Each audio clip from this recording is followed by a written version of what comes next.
Hello, it's Alex. Welcome to my channel. Thanks for joining me for today's video, which is a tutorial for how to make this Christmas tree shaped fabric garland. This version here has slightly larger trees, and the colours and fabrics that I have chosen, as you can see, are all fairly tree-like colours. They also have some wadding inside, and I have stitched a sort of garland style stitching.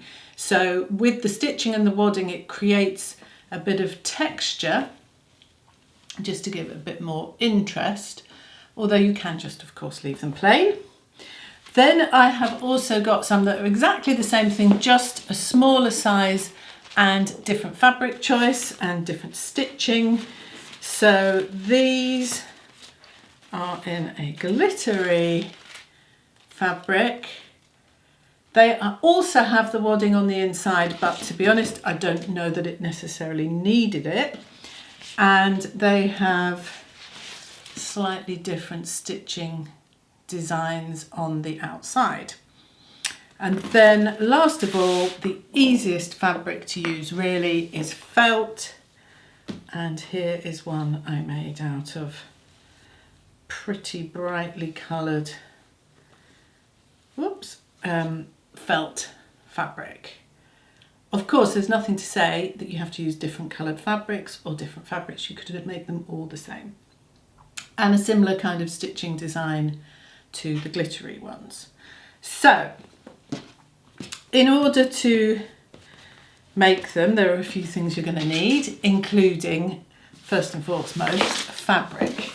Now, with my first lot, with my brown and green trees, I was able to use scrap fabric left over from various garments that I've made over the years.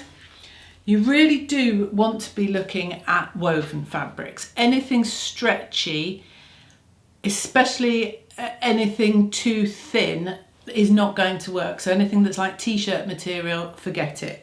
I did use some of this fabric, which has got a little bit of stretch to it, but it's sort of the weight of a sweatshirt material, and that's about all you're going to get away with. So anything thinner than that isn't really going to work. So where is the green one? There we go. This one here I used, and that is like a slightly stretchy sweatshirting.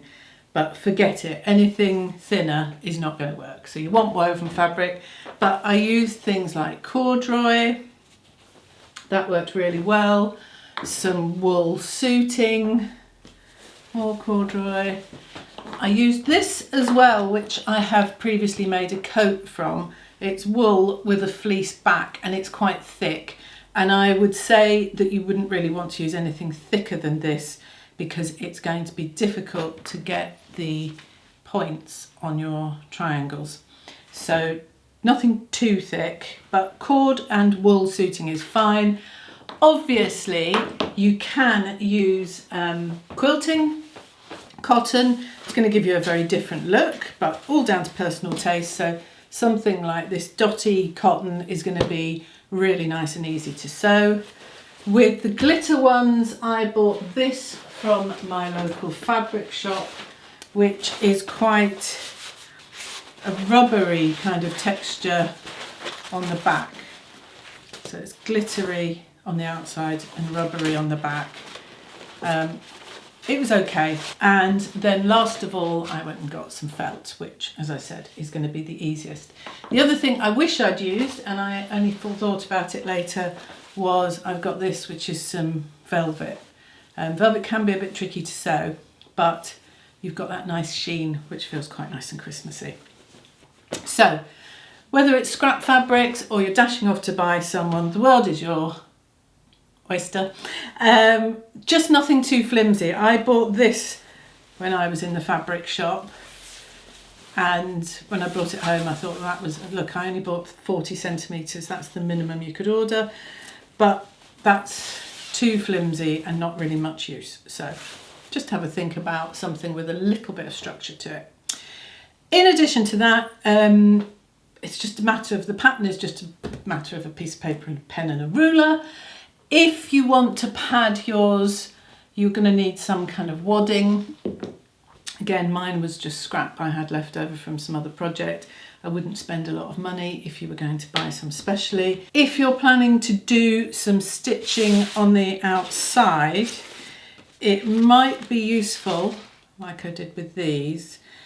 You can draw directly onto your fabric. You need to make sure that you're marking it with something that's going to disappear. And you may not have fabric that is easy to mark in the first place.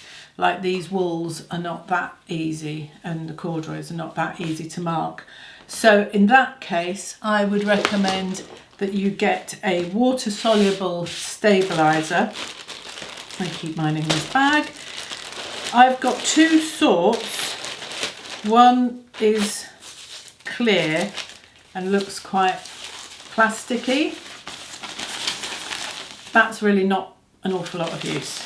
So you want this sort, which looks very similar to interfacing. Even though I keep mine scrumpled up in a bag, you can iron it with, you know, if your iron's not on too high a heat, you can iron it to get it flat again. So those are all the things you need. In addition to that, because I have made mine as a garland, I wanted, so they're on a twine, I wanted the garland to run through the middle, no, the top of the triangle, so that I can adjust the positioning of each tree accordingly when I go to hang them up. The alternative is that you could put loops at the top of the Christmas tree shape if you wanted to make them as decorations to hang rather than on a garland. But if you're going to do it as a garland, you're going to need some kind of twine.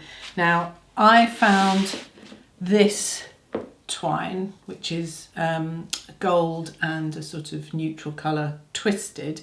Let me show you the packaging. Here we go. It's from Habitat. It comes in a pack of 3. I bought it in Sainsbury's.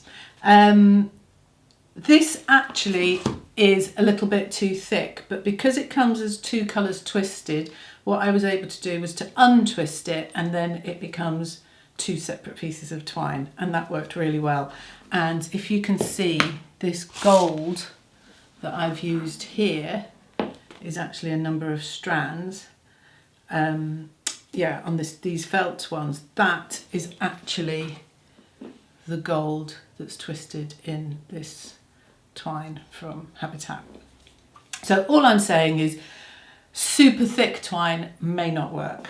And the other thing that you're going to need, apart from a sewing machine and something to cut your fabric out with and thread, all those basics, is some of these. If you're doing the garland option, you need some of these super long needles.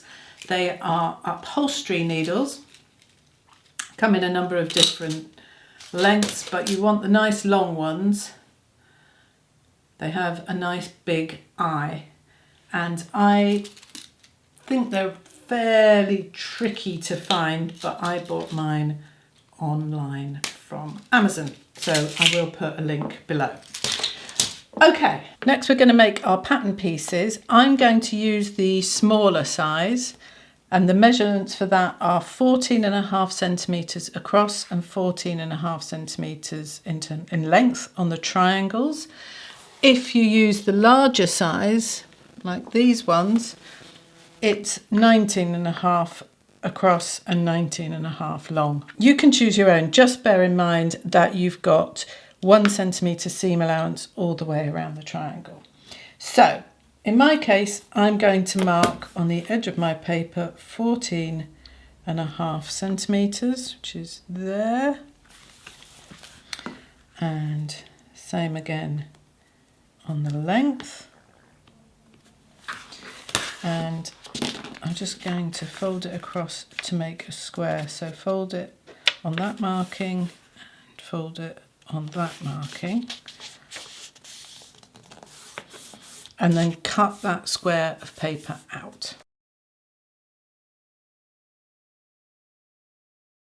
So that's my 14.5 by 14.5 square piece of paper, and I'm just going to fold it in half. And then I'm going to draw a line from that corner to that corner, creating my triangle, and cut that out. And that can be quite handy actually if you're cutting fabric on the fold, because then you only need to do it like that. So now we just need to make a marking at the bottom edge, which is going to help us insert our trunks later on. So I want to mark 1.5 centimetres either side of that fold line there. So I'm just going to take my ruler and mark 1.25 either side and give it a snip.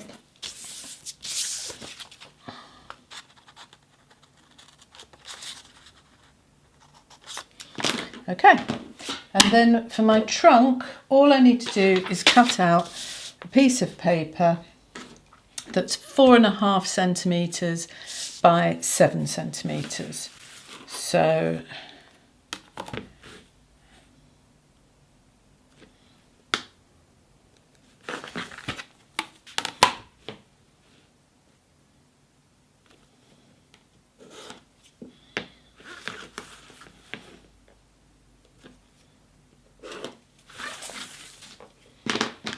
you can do this with a regular ruler, you don't have to have a pattern master like I have.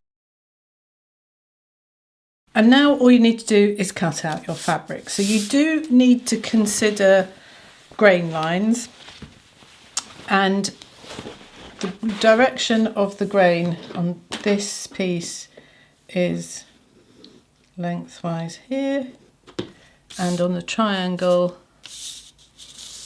it's that centre fold line. So,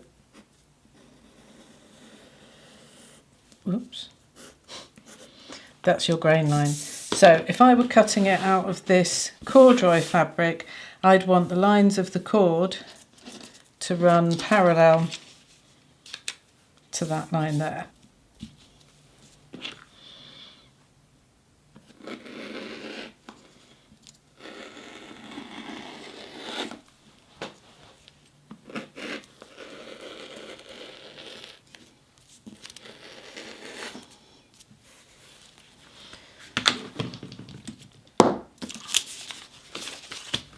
And bear in mind that for each tree that you make, you need to have 2 triangles.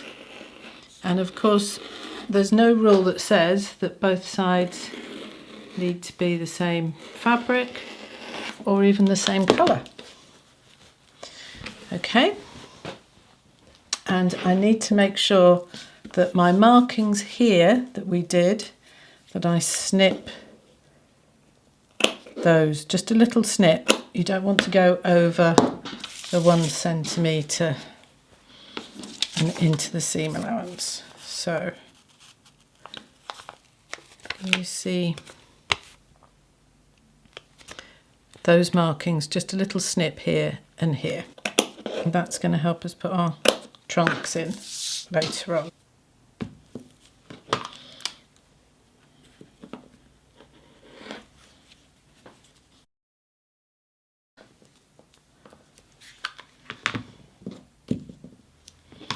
You can, of course, pin your pattern pieces and just cut them with regular scissors. I just prefer the rotary cutter. And again, you need 2 of those. That's going to work.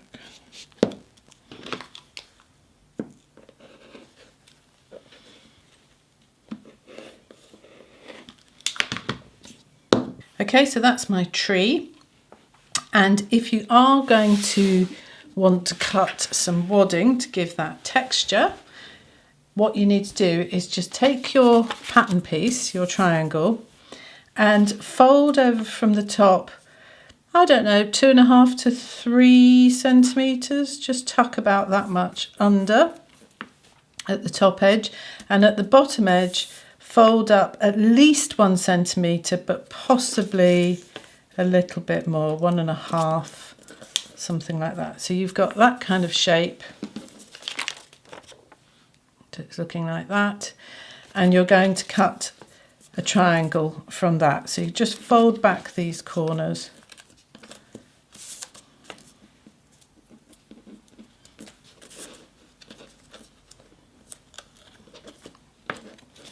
Okay, so that's how it's looking. If you look at it from the wrong side, that's my pattern piece.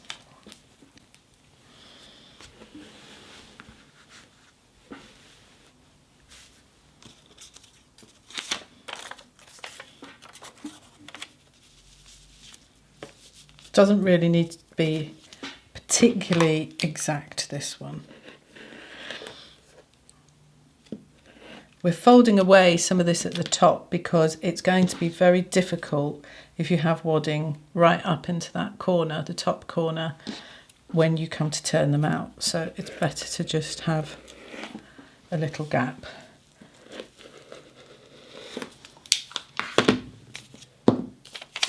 Okay. When we come to sew these triangles, we're going to be using a 1 centimetre seam allowance. So at each point, you need to be stopping 1 centimetre in from the edge.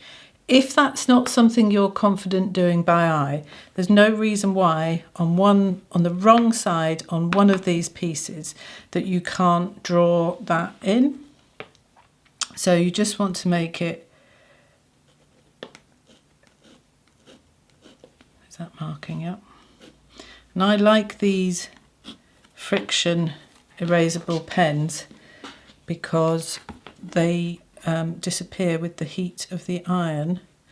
But you do need to be a little bit careful because on darker colours they don't entirely disappear. So if you're doing this on the right side of the fabric, which you don't need to for this, but you would want to test it. You can use chalk, whatever you've got to hand. Sometimes a little sliver of soap on a dark colour works well. Okay, so hopefully you can see how those corners are marked up. So now we just need to compile it and pin it. So what we're going to do is our piece here that I've marked the corners on, I'm going to flip that round so that the right side is facing out. And then I'm going to take my next triangle and make that right side to right side. So if you've got a fabric like mine, which looks the same either side, it's worth doing a little mark to show you which is the wrong side. So I'm going to match those two up. So that's right sides facing. Then I'm going to take my wadding and I'm going to place it so that I'm clear at the bottom by at least 1 centimetre, possibly a little bit more. I think that that is about, that's more than 1 centimetre, let's see. Yeah, that's 1.5, and that's about perfect. So you just need to pin it, a couple of pins in.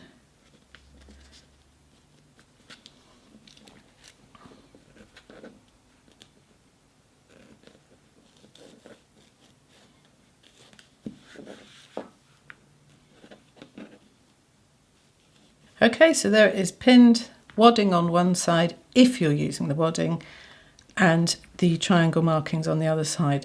So now what I'm going to do is I'm going to go to the machine and I'm going to sew it. But what I'm going to do is you're going to make sure that bottom edge, which is the edge with the snips, there, I'm going to start about 2.5 centimetres from that edge that I've just marked in.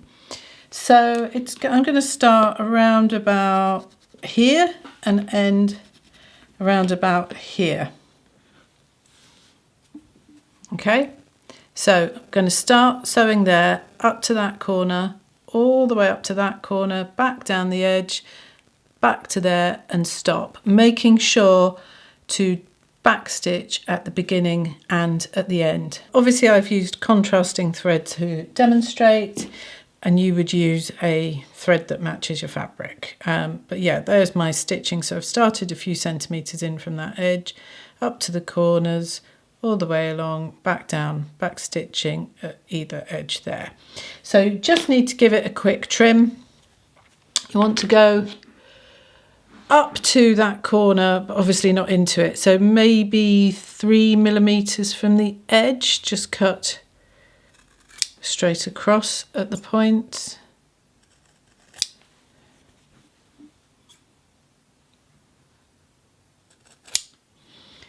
And then on these two long edges, you want to trim them down to a few millimeters. Leave the bottom edge as is. And you might want to trim that wadding as close to the stitching as possible. Let's see how we do. So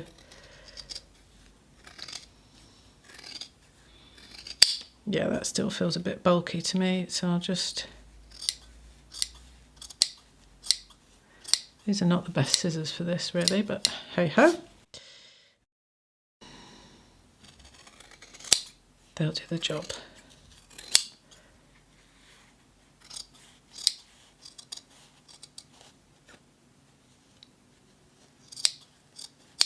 Okay, so that's looking like that. And then you're going to do exactly the same thing and trim down the edges of your trunk piece.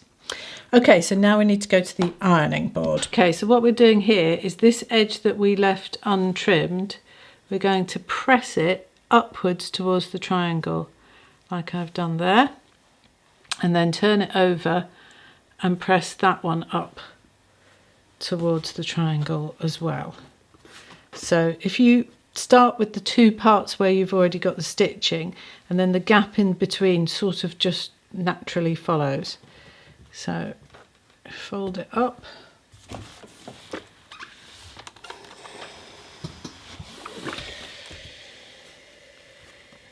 Fold it up on that edge. Bit of steam. And then you kind of meet the edge on the other side.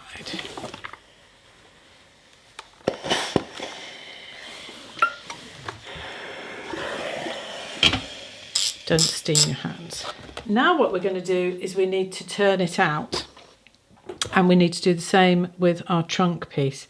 And without a shadow of a doubt, the easiest way to do that is one of these turning tubes. They come as a set of 3 different sizes. I will put a link to them below. But if you haven't got one, you can usually improvise with something like a marker pen or a large straw and a knitting needle, something along those lines. There's usually something at home that you can improvise with. So what happens is, if we take the trunk, this section goes into the trunk, and then the bit that looks a little bit like a knitting needle goes in the other end, and you just push it through, and it makes turning fiddly objects a lot easier. And then what I tend to do is use the pointy end just to get those corners nice and sharp. There we go. And then I'm going to press that in a minute. And I'm going to use the same tool to help me turn these corners out. It's one of the reasons why I said not to use fabric that's too thick, because it can be a bit tricky.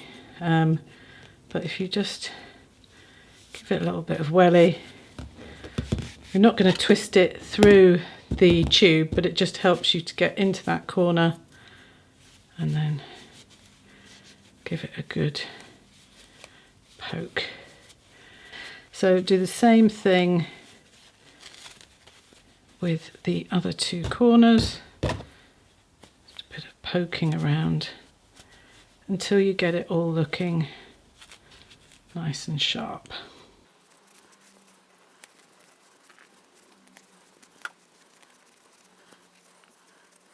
This one is a little more fiddly because I've got the wadding as well as the felt, which is already quite thick.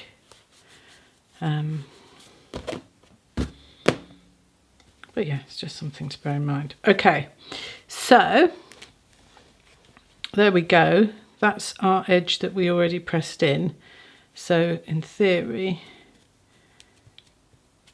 that should look relatively straight.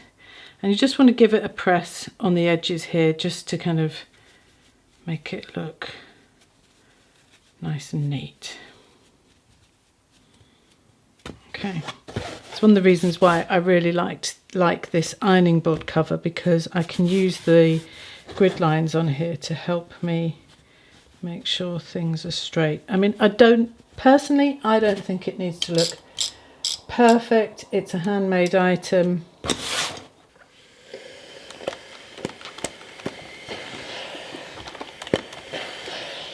You can, of course, if you've got a more delicate fabric, use a pressing cloth before you put your hot iron on it, but I don't really feel I need to do that with felt. I did do it with the cord fabric because that can be a little bit tricky with irons.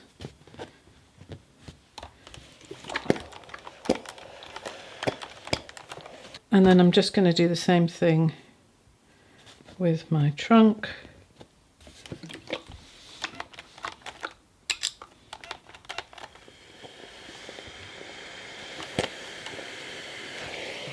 So I'm going to insert the trunk, and what I'm going to do is I'm going to line it up with where those snip marks are that we made earlier on the inside.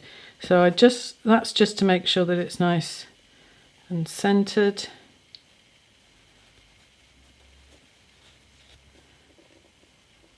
I can see those there, and then I can make it as long or as short as I like. That looks okay to me. And then I'm just going to check that it's not wonky. There we go, that looks about right. And then I'm just going to put a pin in there. In fact, I'll put 2 pins in so it doesn't wiggle around. And I'm going to take it to my sewing machine.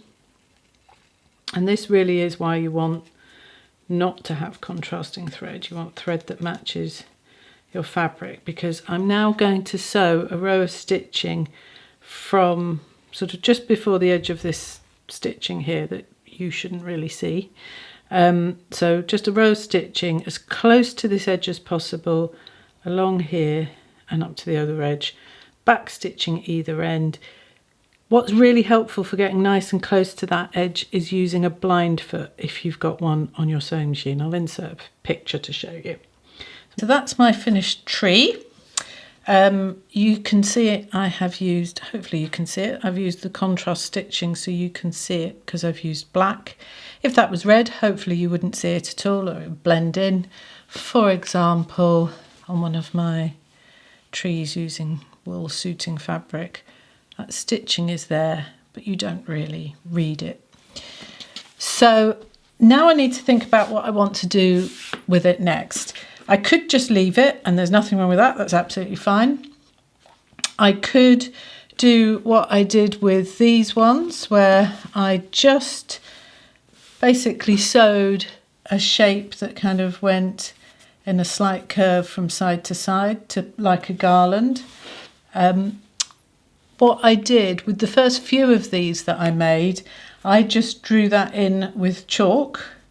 But actually after a while I kind of got used to the pattern and then didn't really need to, because I have made quite a few of these.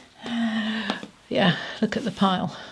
Hopefully you can see that. And if you look at this side, you can see that I obviously didn't have the same colour in my bobbin. Bit of a mistake there, but nothing to say you couldn't do that stitching in a contrast colour. And all I did with this one is I just had a little play with different stitching types on my machine to see which one I liked the look of. So there's nothing particularly special. I'll take a photograph of which stitch option it was. Okay, so if you do want to do a little design on these, like for example I did with these felt ones, then definitely the water-soluble Stabiliser is the best way of getting your design onto your tree. I've just given this a press, as I said earlier. Obviously you want to make sure you don't use any steam because it is water-soluble. So you just want to cut out your triangle.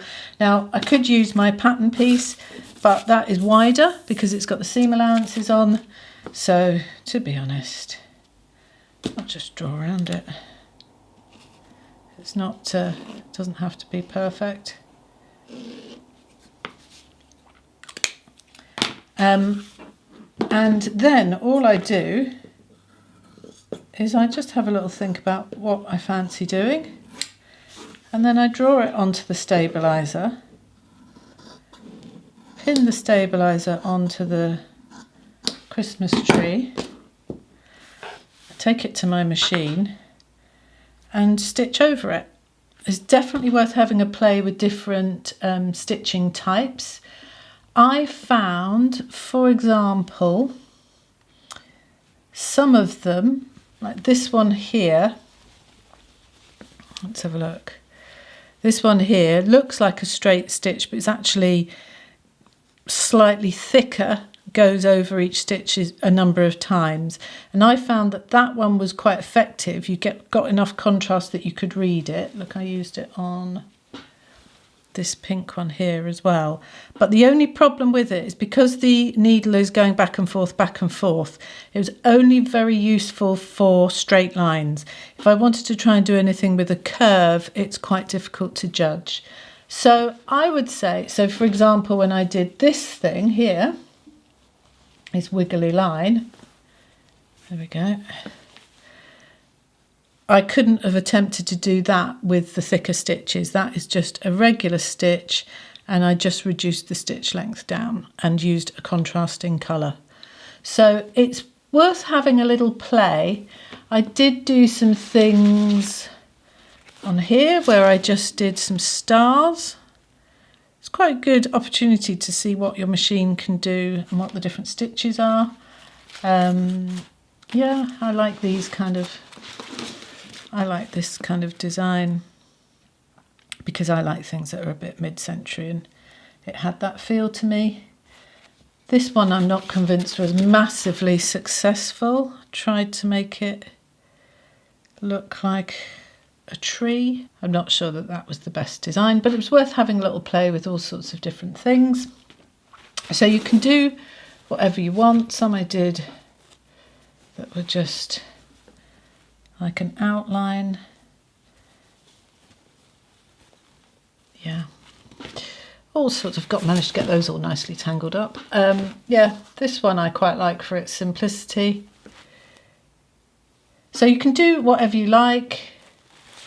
Little trees. So that's what I mean with the curve of that is not too easy to do with those ones, the stitches that go back and forth. But whatever you fancy doing. So you just draw it onto your triangle of Stabiliser. So what should we do? Let's just do something like, I know what I'll do. I'll just do a half triangle. So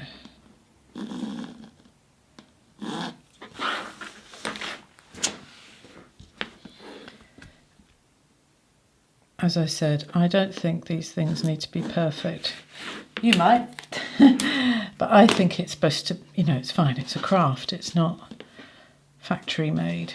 So you just pin it on and take it to your machine. Once you've decided which stitch I'm going to use, I just stitch over it, and I will come back and show you how that looks. So I think I will use one of these slightly denser quilting stitches because I've got used to how they work, but there's nothing wrong with just using a standard stitch, and I'm going to use the black thread purely because it's already in my machine. So that's it. I literally just stitched over the lines that I drew in.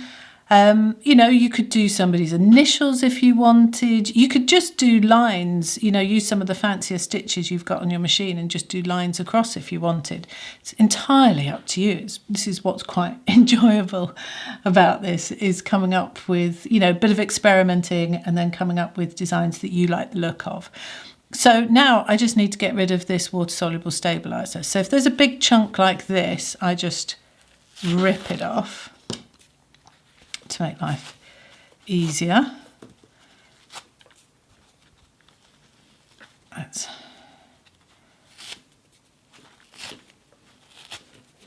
I mean, you don't have to, but it kind of makes life easier. I would also just make sure not to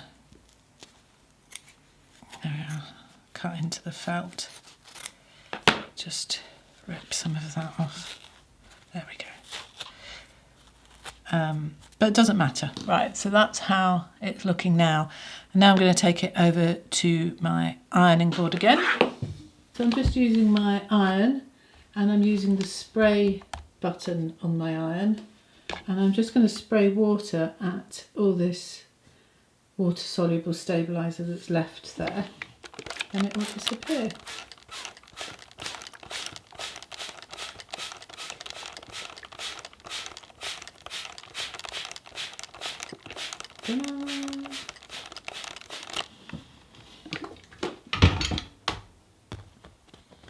And you can see that it's all gone. Obviously that needs to dry, and you do get a bit of a sticky feel on the outside, but that seems to go once it's dried, so I wouldn't worry too much about it. Okay, so my tree is all finished, and let's assume I've got a whole load of them in whatever fabric and whatever colours and however your imagination has gone, or whatever scraps you've got to use up. Assuming you want to make them into a garland like I've done, you need to think how that twine or whatever you're going to use is going to go through these shapes, because as I said at the beginning, you want them to be able to be adjustable, and you want there to be some degree of resistance so that they don't just slide along the twine and do whatever they want, and that you can position them to where you want them to be, rather than them sort of falling down by themselves. So the way I've done it, and I think this works really well, is, as I said, you need these extra long needles, these upholstery needles, and I'm using that to get my twine into my shapes. Now the twine cannot be too thick, because at the point that you, oh no, I've not chosen a long enough needle. At the point that you insert the needle into the tree, the twine is actually doubled over. If you imagine, it comes into your needle and out again, so you've actually got twice the thickness, and it's a little bit too much, or it can be too much for the fabric to be able to deal with. So I went into my garden shed to see what there was, and there was this, and there's no way that this garden twine is going to be able to go in. So you might want to use something else that you've got, some other kind of heavy thread or some kind of yarn. And as I said, I used these from Habitat but unwound them. So here's one I made earlier. This is the white. This one is gold and white, and it is the white half that's been left. Obviously measure out the length that you want, and this actually comes in, I don't know, about 6-7 strands. So I'm going to just take 4 of those, because I don't want it to be too thin. I don't think, for example, just normal weight thread is thick enough. You know, it needs to look substantial, but at the same time, just cut that off. But at the same time, it needs to get into the fabric. This is where I need my glasses. So you just thread the needle in the usual way, and then decide where on your Christmas trees you want your garland thread to go. Now I used about here-ish on mine, so that's about 4.5 centimetres from the top there, and obviously you want to go straight across. It does take depending on the fabric, depending on what stitching you've got at that point, depending on how thick your twine is, it does take a little bit of manipulation. Please make sure not to stab yourself. This one's going through nice and easily, but the difficulty is when it comes to pulling through at that end. So you might need to just, there you go, pull that through. And that's it. And then you add the next one and the next one and the next one. So it's a little bit of experimenting, a little bit of trying out what works and what doesn't work.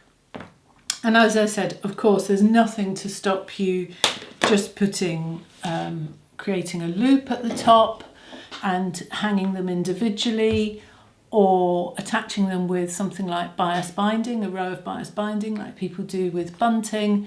It's entirely up to you. But what I like about these is they're a nice, relatively simple thing to sew. Very, very satisfying if you've got fabric scraps to use them up.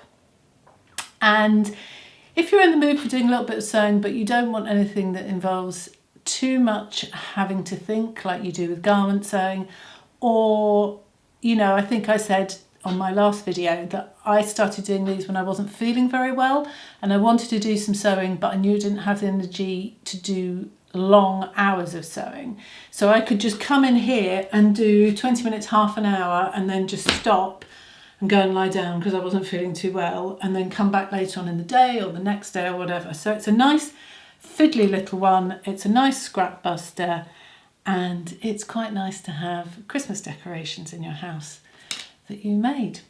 So I hope that was useful. If you make some decorations, some garlands using this tutorial, please will you tag me in, because I would really, really love to see what everyone's coming up with. So on Instagram, I'm at Alex Judge Sews. Not really use Facebook, but the other alternative is send me a message here on YouTube. Okay, thank you very much, everyone. See you soon. Bye bye.